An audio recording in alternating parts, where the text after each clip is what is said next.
जय हिंद फ्रेंड्स, एक और महत्वपूर्ण वीडियो लेकर आप सबों के बीच आ गया हूं। आपको अच्छा लगे तो लाइक करें और इस वीडियो को अपने फ्रेंड्स तक ज़रूर शेयर करें। आपको जो भी डाउट हो आप ज़रूर कमेंट में बताइए, उसका सॉल्यूशन मिल जाएगा। अभी जो मैं क्वेश्चन आपको समझाने जा रहा हूं उसमें है ठेका खाता क्या है, इसे तैयार करते समय किन किन बिंदुओं पर ध्यान दिया जाता है, और इसी में समझाने जा रहे हैं जो अपूर्ण ठेका पर लाभ क्या लिया जा सकता है, यदि हाँ तो कितना। ठीक है, तो बहुत इम्पोर्टेंट है। जो प्रैक्टिकल बनाने जा रहे हैं उनके लिए भी यह वीडियो काफ़ी हेल्पफुल होगा, क्योंकि इसमें हम कंसेप्ट देंगे। बिना कंसेप्ट का कोई भी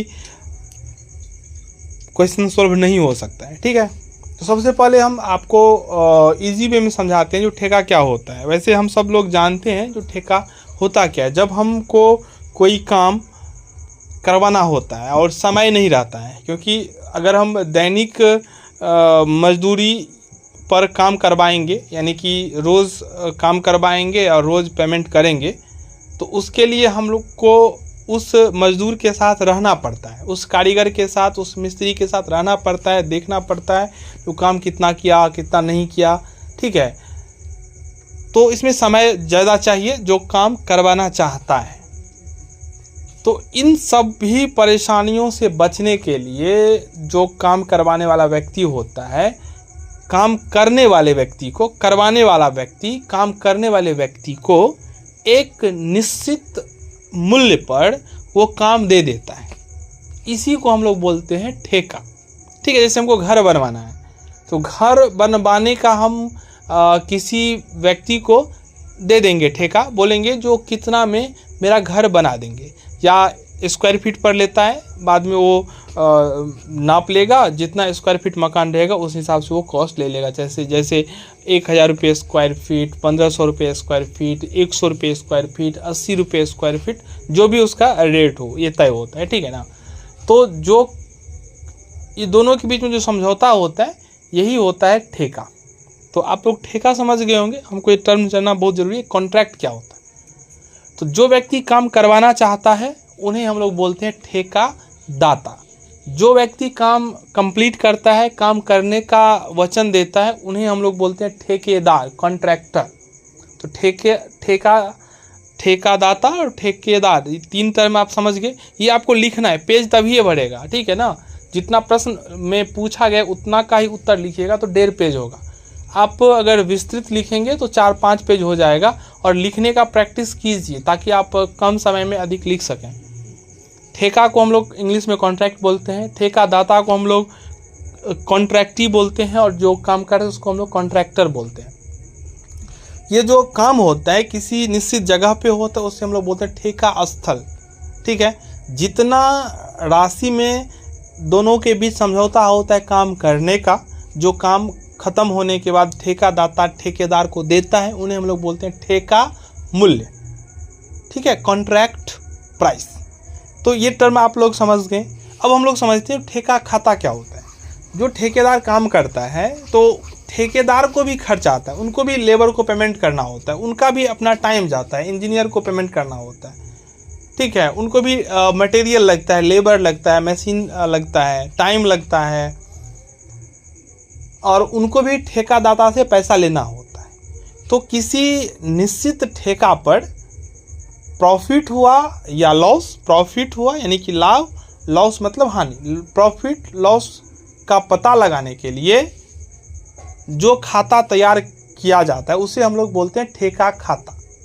आपको मैं जो समझा रहा हूँ वो आपको कितना समझ में आता है, इस वीडियो में इस क्वेश्चन पे आपको कमेंट करना है। ठीक है, तभी आपको अगला वीडियो मिलेगा,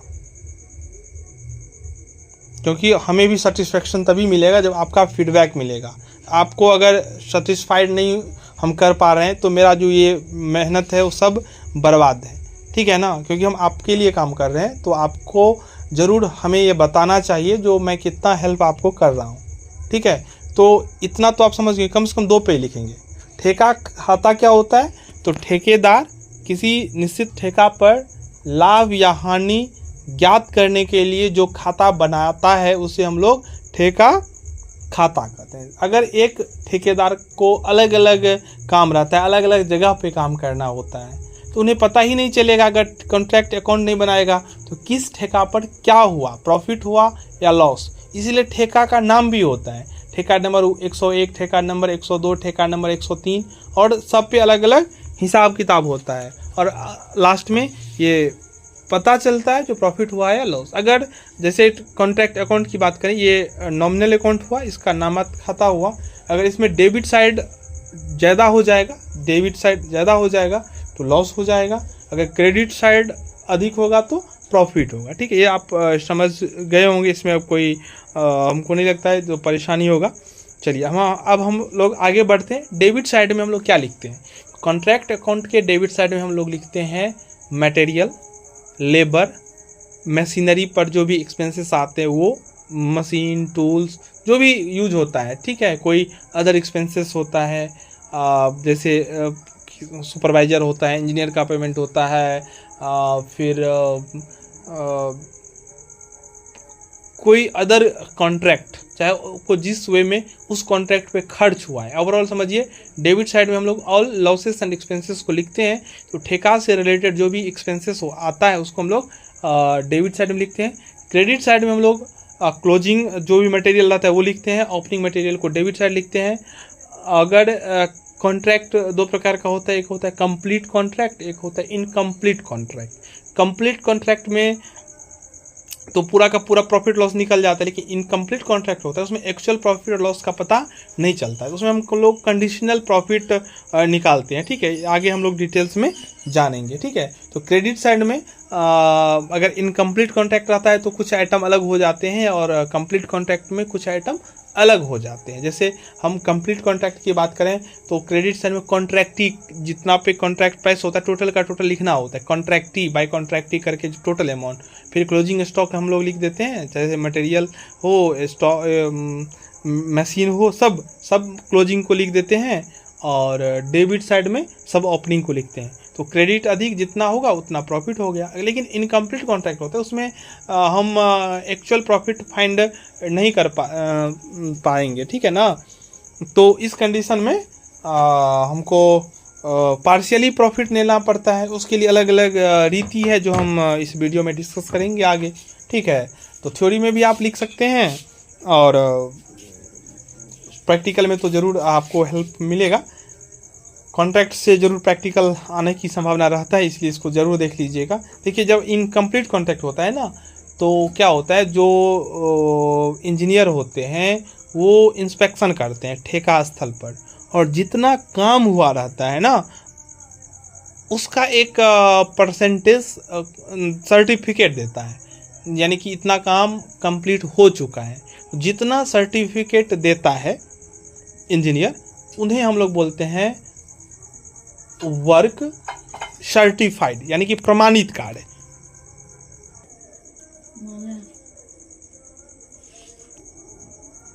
जितना काम हम कंप्लीट, हम मतलब कॉन्ट्रैक्टर जितना काम कंप्लीट कर देता है, जितना का प्रमाण पत्र मिल जाता है वो हो गया सर्टिफाइड। जो काम किया है लेकिन प्रमाणित नहीं हो पाया उसे हम लोग बोलते हैं वर्क अनसर्टिफाइड, यानी कि अप्रमाणित कार्य। ठीक है, ये दोनों हम लोग लिखते हैं वर्क इन प्रोग्रेस के अंदर क्रेडिट साइड में। फिर वही क्लोजिंग स्टॉक, क्लोजिंग मशीनरी सारा लिख देते हैं। अगर क्रेडिट साइड अधिक हो गया तो प्रॉफिट होगा, डेबिट साइड अधिक हो गया तो लॉस हो गया। लॉस कंडीशन में कोई काम करना ही नहीं है, सोचना ही नहीं है। अगर प्रॉफिट होता है ना उसमें हम लोग कुछ कंडीशन फॉलो करते हैं, प्रॉफिट लेते हैं। अगर पूछिएगा क्या अपूर्ण कॉन्ट्रैक्ट पे, इनकम्प्लीट कॉन्ट्रैक्ट पर प्रॉफिट लिया जाता है, तो हाँ लिया जाता है, पार्शियली लिया जाता है, क्योंकि जितना उस टाइम पे प्रॉफिट आता है वो टोटल नहीं लिया जाती, क्योंकि अगला पार्ट में क्या प्रॉफिट क्या लॉस होगा ये में जानकारी नहीं रहता, इसलिए हम पार्शियली लेते हैं। उसमें 3-4 कंडीशन है। पहला कंडीशन मैं आपको बताता हूँ। जब देखिए, प्रमाणित कार्य और कॉन्ट्रैक्ट पर दोनों में कंपेयर किया जाता है। अगर वर्क सर्टिफाइड प्रमाणित कार्य का, वर्क सर्टिफाइड कॉन्ट्रैक्ट प्राइस का 1/4 से कम हो। एग्जाम्पल अगर मैं कहूँ 10 लाख का कॉन्ट्रैक्ट है, तो अगर सर्टिफाइड हुआ 2 लाख, तो 1/4 जो होता है वो 2.5 लाख हुआ, और प्रमाणित काम कितना हुआ 2 लाख।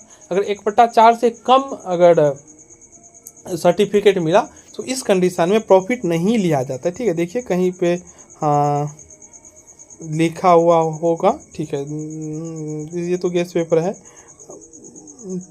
चलिए मैं जो समझा देता हूँ वही समझिए, पता नहीं क्या सो लिखा है। क्या मैंने बोला, अगर 1/4 से कम कॉन्ट्रैक्ट प्राइस के 1/4 से कम अगर वर्क सर्टिफाइड हुआ है तो इस कंडीशन में प्रॉफिट नहीं लिया जाएगा, profit will not be taken. ठीक है, अगर आगे बढ़ते हैं, अगर 1/4 से अधिक लेकिन 1/2 से कम, यानी कि 10 लाख अगर कॉन्ट्रैक्ट प्राइस है तो 5 लाख से नीचे और 2.5 लाख या उससे ऊपर अगर वर्क सर्टिफाइड है तो प्रॉफिट लिया जाए। कितना लिया जाएगा, तो उस तिथि तक जो भी प्रॉफिट हुआ रहता है ना, वो प्रॉफिट गुने 1/3 कर दीजिए और प्राप्त रोकर बट्टा प्रमाणित कार्य। ठीक है, कैश रिसीव्ड बटा वर्क सर्टिफाइड, ये लिखना है। ठीक है ना, क्या लिखना है, प्रॉफिट गुने 1/3 मल्टीप्लाई बाई कैश रिसीव्ड, ये जितना राशि आया रहता है वो, और वहाँ पे लिख देंगे क्या, प्रमाणित कार्य। ठीक है, अगर यहाँ पे हम बात करें 1/2 या उससे ऊपर लेकिन 9/10 से कम, तीसरा कंडीशन बता रहा हूँ, उस कंडीशन में ये 2/3 हो जाएगा बस, और सब कुछ सेम रह जाएगा। ठीक है, और अगर 9/10 से ऊपर काम हुआ रहता है तो हम एक एजम्पशन करते, एज्यूम कर लेते हैं कितना और खर्चा बाकी है, वो खर्चा दिखाकर प्रॉफिट निकाल लेते हैं। तो यही इसमें कहानी है।